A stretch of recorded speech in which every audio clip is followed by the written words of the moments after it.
Hi friends, it's Joby here with another video. Today we're going to talk about the fantastic Rocket League, available right now on Steam and the PSN. I recorded this using Nvidia's Shadowplay on a GTX 780, and I purchased the game using my own damn money. Anyway, let's kick off. Rocket League is dominating the game's conversation right now.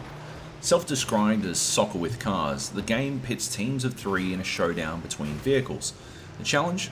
Score more goals than the other team in 5 minutes. It's a simple concept, one tried earlier with the developer's own supersonic acrobatic rocket-powered battle cars, and it works well. It's a bit more ice hockey than soccer. It's a full contact, anything goes sort of endeavor. But once you get a handle on it, it becomes highly addictive. The concept is simple enough that we've seen it before. I'm seeing it compared to Twisted Metal and Mario Kart's Battle Mode, but it reminds me more of Quake 3 Gridiron, or, more recently, the brilliant but complex Super Ball. I first played Super Ball early last year as I was chasing a sci-fi style sports experience. The concept of eSports is intensely interesting to me, but I find it odd that the most popular eSports often have very little resemblance to traditional sports.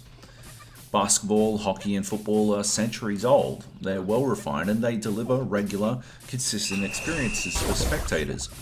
So I find it odd that the esports we love to watch are so dramatically different to those experiences.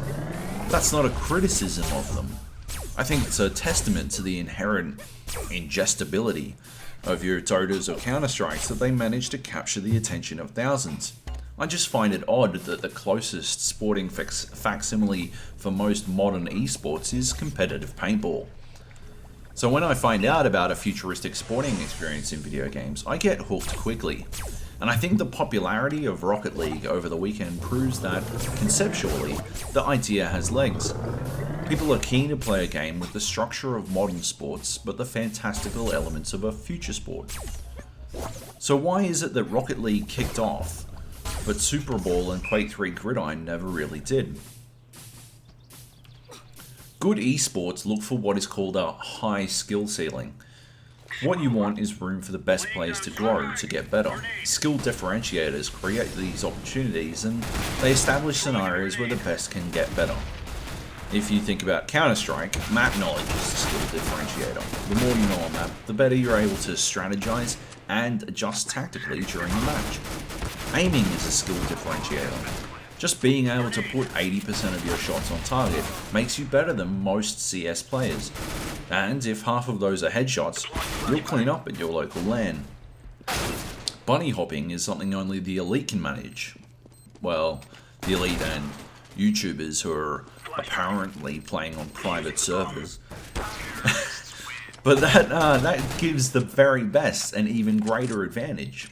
CS has a high skill ceiling. A lot of that has to do with aim, but there's so much that goes into a single round of Counter-Strike that I can't list all the elements just right here for you.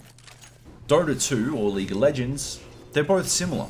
Last hitting, knowing where sentry wards might be, knowing when runes will drop, knowing your hero's best build, knowing your team synergies and how to counter the other team. The ceiling for MOBA games is massive, which creates compelling and interesting matches for spectators and allows players to continue to improve each time they play.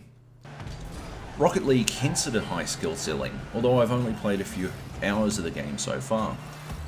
Like Counter-Strike, a lot of this has to do with aiming, but there are other factors at play. Boost power management, positioning on the field, jump timing, all of these offer players room to grow as they get more experience in the game, but the ability to hit the ball where you want it to go while under pressure creates a differentiator of considerable value. So Rocket League has potential right out of the gate, but it's the game's skill floor that gives it the most potential in my opinion. Rocket League is, at its most basic level, a game about ramming your car into a ball. Where Super Ball combines the skill-based running and jumping of Quake with the basics of football, creating a first-person shooter mixed with soccer, Rocket League is dodgem cars with goalposts. Anyone can drive their car at a big-ass ball as fast as they can, which means, very quickly, anyone can get in on the fun. At its most basic level of play, the resemblance between Rocket League and a game of under-5s soccer is uncanny. If you've ever watched under-5s play soccer, you can recognize it immediately. They're like piranha chasing some food, swarming towards the ball with very little regard for those around them or the direction they take it in when they get it. Rocket League is the same. People, who I presume are at least over 10, will rush towards the ball in an effort to hit it, irrespective of where that sends it. The thing is, everyone still has fun. That's the essence of the game. Even when nobody is doing things correctly, they still have fun because it evokes a very deep and immediate level of understanding. Almost everyone knows how to drive a vehicle in a game, and tapping A to jump isn't a grand leap beyond that. More than that, everyone knows the basic rules of hockey or soccer, and Rocket League uses that to its advantage as well. What's fascinating about Rocket League is that as soon as one player stops ball chasing and begins playing a role, their team's advantage becomes significant. If I move to playing goals, only coming out for the occasional attacking run, our team will regularly go 4+ to nothing. The chaos of having 6 players chase after the ball like a swarm of bees is no different from that of 5 players, but my team now has a permanent defensive fixture, giving us an advantage.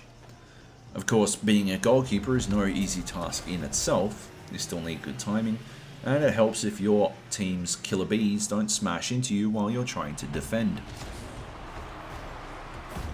What's really interesting about self-assigned unspoken roles in Rocket League is that if the same group plays together repeatedly, other players start to adjust their playstyle to match.